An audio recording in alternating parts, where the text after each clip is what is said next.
Olá, pessoal! Vamos então para a nossa parte 2. Agora nós vamos falar sobre a ordem da reação e comentar mais algumas coisinhas sobre molecularidade, certo? Então, a lei de velocidade, a equação cinética, como nós vimos anteriormente, ela é uma equação diferencial que ela vai expressar a velocidade de uma reação química. Lembra a velocidade de uma reação química com o tempo? Lá em física, a minha equação de velocidade, ela expressa, né, ela é função da distância. Aqui, então, na cinética química, ela vai ser expressa em função de concentração. Então, ela vai ser expressa em função de concentração de consumo dos meus reagentes ou formação dos meus produtos. Mas, como nós vimos anteriormente, um dos fatores que mais influenciam a lei de velocidade é o quê? A temperatura. Então, a temperatura, ela entra dentro da minha lei de velocidade porque ela é super importante. Nós temos expressões que só exemplificam como a temperatura influencia a lei de velocidade, tá? De tão importante que ela é. Existem dois tipos de reações. Nós temos as reações elementares e as reações não elementares. As reações, então, vamos partir aqui. Azinho mais Bzinho, Bzão, Czinho, mais D, Dzinho. Gente, letras minúsculas são os coeficientes estequiométricos e letras maiúsculas são os componentes. Então, na minha equação elementar, o que eu estou dizendo? Eu estou dizendo que os meus coeficientes estequiométricos dos meus reagentes são os expoentes da lei de velocidade. Vocês já vão entender. Então, eu só gostaria que vocês entendessem. Reações elementares, eu vou escrever a minha lei de velocidade seguindo os meus coeficientes estequiométricos dos meus reagentes. Para as reações não elementares, eu não tenho uma relação direta, né, entre os meus coeficientes estequiométricos e os meus reagentes, os coeficientes estequiométricos dos meus reagentes com a minha lei de velocidade.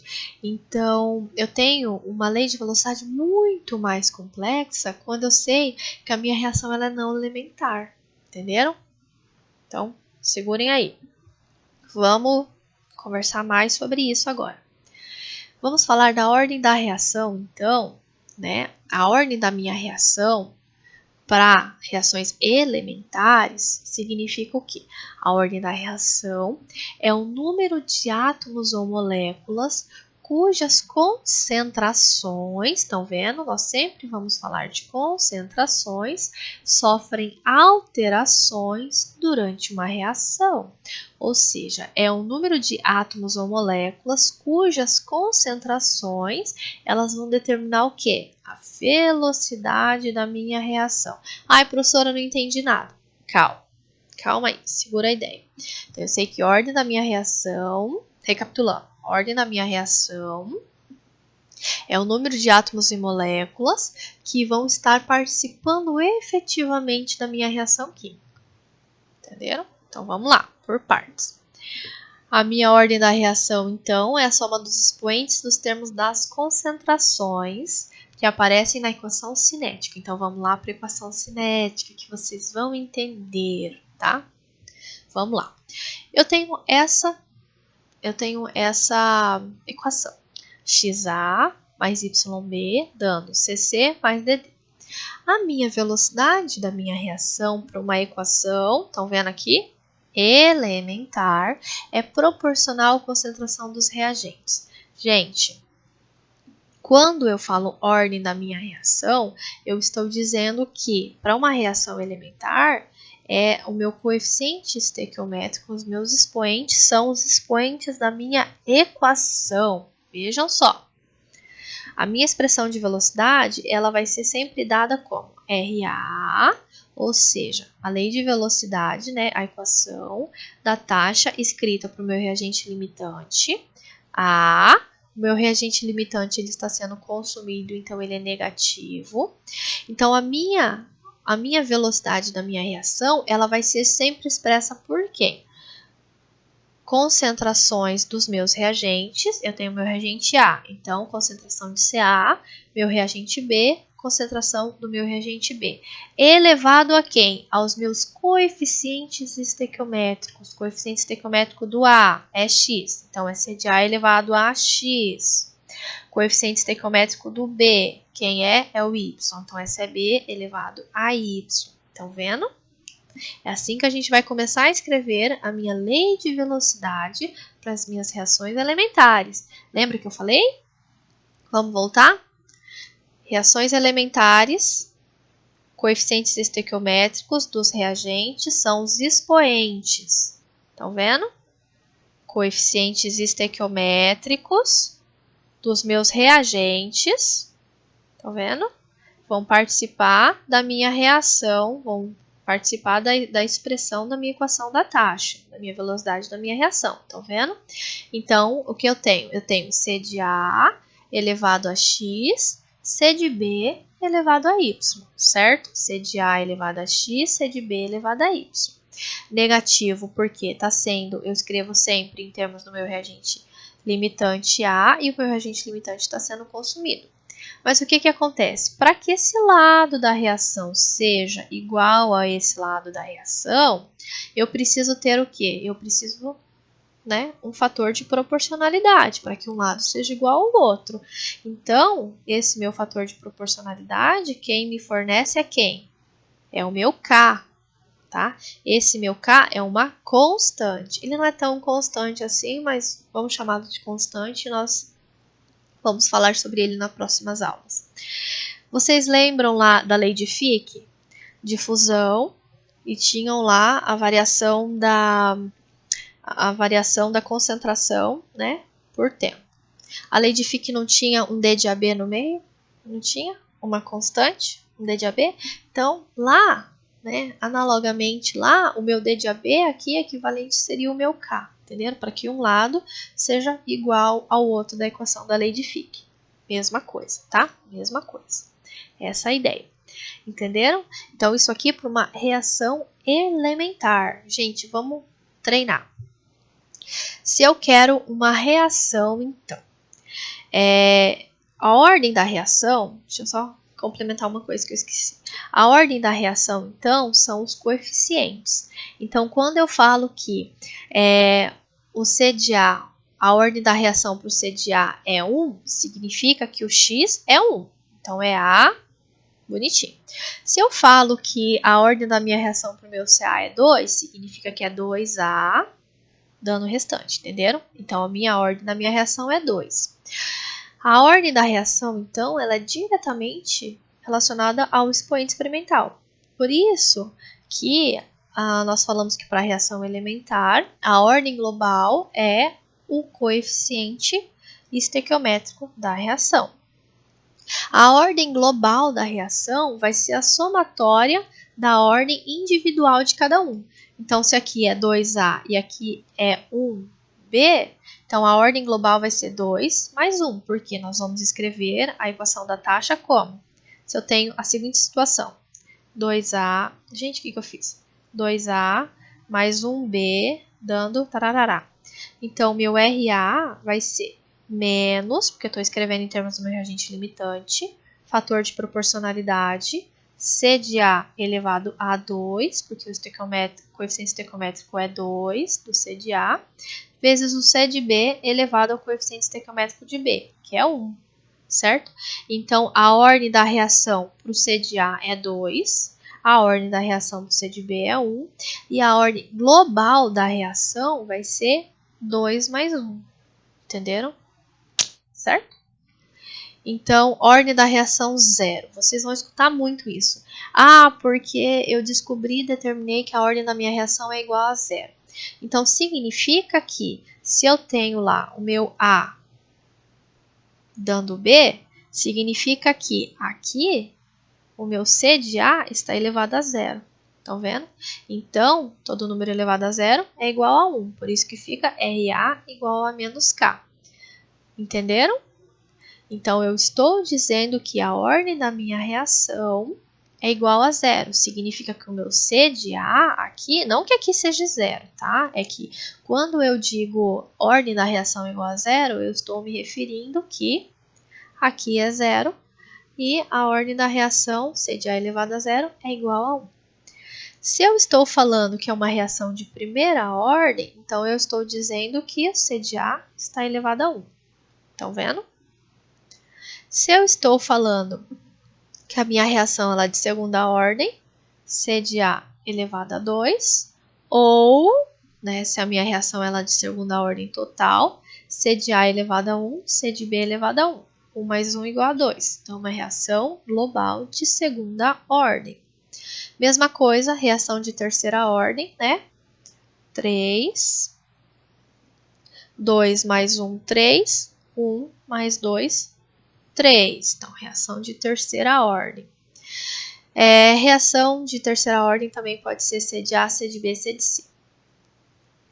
Então, a ordem global, né? Isso aqui que vocês já tinham visto. Galera, acho que pode ser que fique uma dúvida aqui com relação à ordem zero, né? Ah, professora, mas se ele é RA igual a menos K vezes C de A, deveria ser o 1, porque aqui é 1. Gente, ordem zero, eu preciso dar uma ressalva muito grande para a reação elementar. O que vai acontecer? Eu estou dizendo que a ordem é zero. Eu não estou dizendo que o coeficiente estequiométrico obrigatoriamente é zero. O que vai acontecer? Nesse caso particular, quando a ordem é zero, eu estou dizendo que a minha lei de velocidade ela independe da minha concentração de A. O que vai acontecer? RA igual menos K. Então, significa que a minha lei de velocidade, ela depende só de uma constante. Indiferente se eu colocar uma concentração de 1 mol de C de A dentro do meu reator, ou eu colocar uma concentração de 100 mols por litro dentro do meu reator, a minha reação, ela não vai prosseguir mais rápido ou mais devagar. Entenderam? Então, eu estou dizendo que não significa que eu tenho 0A dando B. Não, significa que é na minha reação de A dando B, certo? Minha reação de A dando B, a minha lei de velocidade, ela independe da concentração. Então, eu posso trabalhar com uma concentração super diluída ou uma concentração super concentrada, que a minha velocidade da minha reação é indiferente. Ela é quem? Ela só depende da minha constante. Entenderam? Agora, eu tenho lá o meu RA igual a menos K C de A elevado ao quadrado, significa o quê? Em termos práticos, significa que a minha concentração, ela influencia muito na minha velocidade da minha reação. Então, significa que todas as vezes que eu for dobrando a minha concentração, certo? Ela vai quadruplicar a minha velocidade da minha reação, entenderam? Porque ela está elevada ao quadrado, entenderam? Certo? Só para ficar claro. Não é que né, a ordem da reação zero ela é uma ordem um pouco particular. Ela só está me dizendo, né, se a minha concentração depende ou não do meu... Se a minha concentração vai influenciar ou não na minha velocidade da minha reação, certo? Voltando.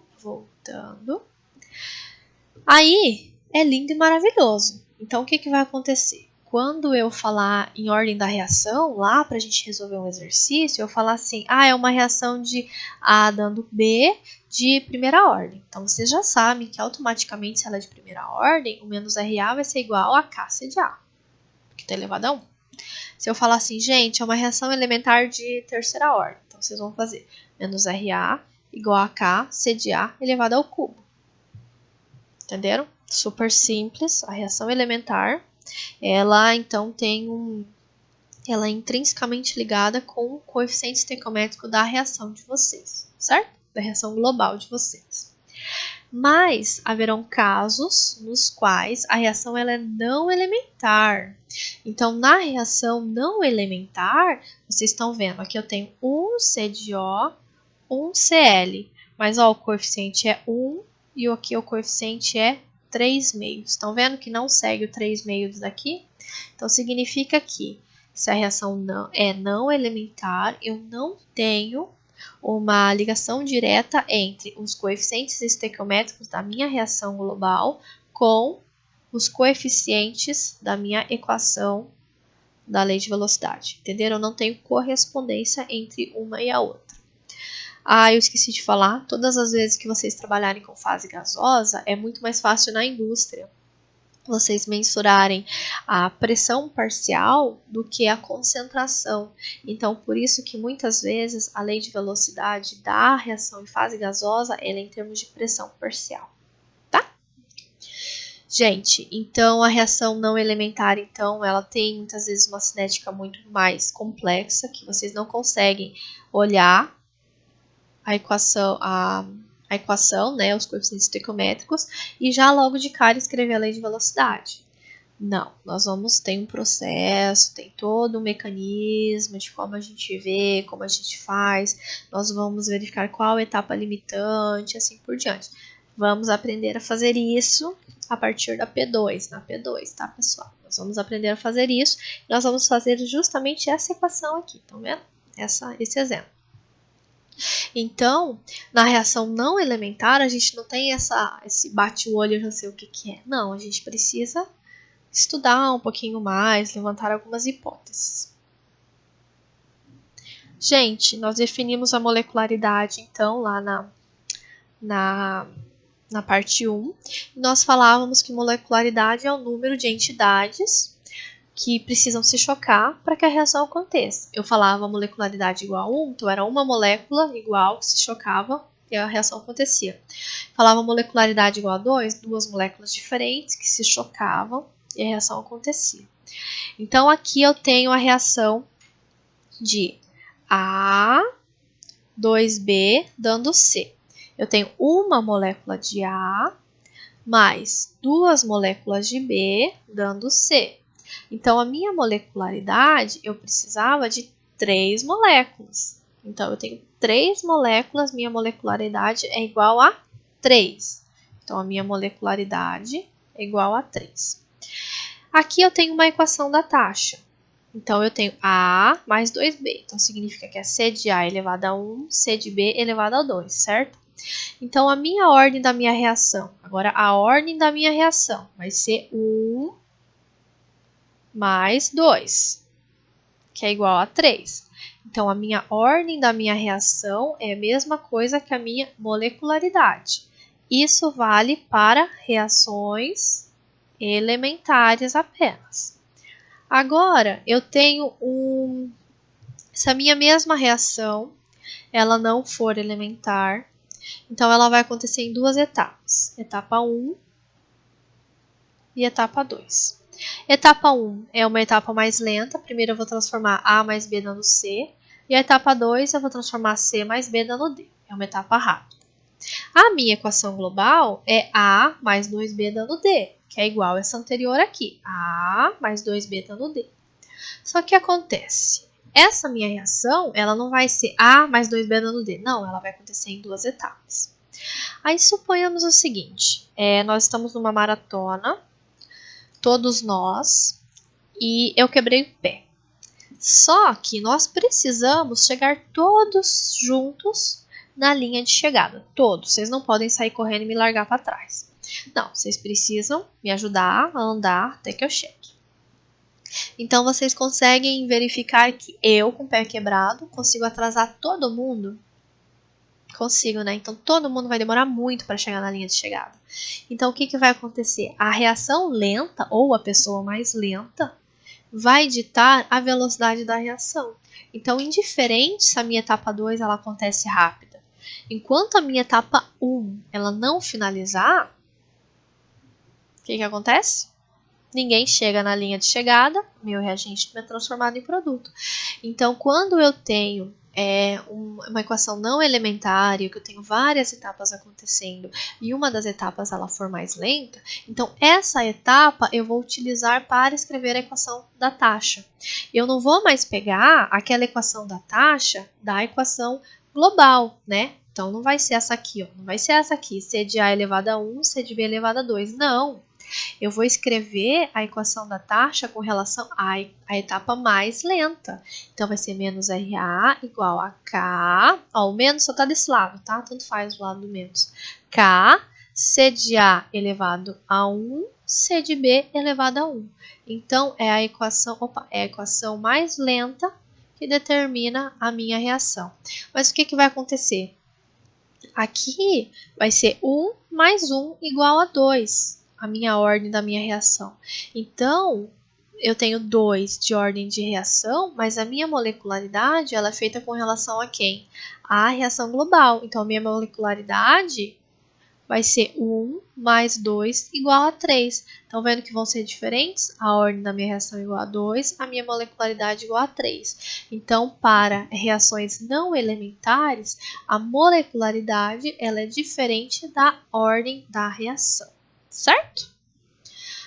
Aqui a gente tem a hidrólise do éster com excesso de água. A reação ela é de primeira ordem aqui, nós temos alguns casos. Primeira ordem, por quê? Porque a água ela está em excesso e ela não afeta a concentração. Então, indiferente quanto que eu tenho de água lá, ela está tão em excesso que a minha lei de velocidade ela vai ser expressa só em termos de quem? Só expressa em termos do meu éster. Por quê? Porque a minha lei de velocidade só vai depender da minha concentração do meu éster. Estão vendo? Então, ela é uma reação de primeira ordem em relação ao éster e ela não vai ter nenhuma ordem em relação à água, ou seja, como se fosse C de B elevado a zero, né? Como se fosse C de B elevado a zero, que é igual a 1. Então, ele não interfere na minha velocidade da minha reação, então, independente da quantidade de água, da minha concentração da minha água que eu tenho no meu meio.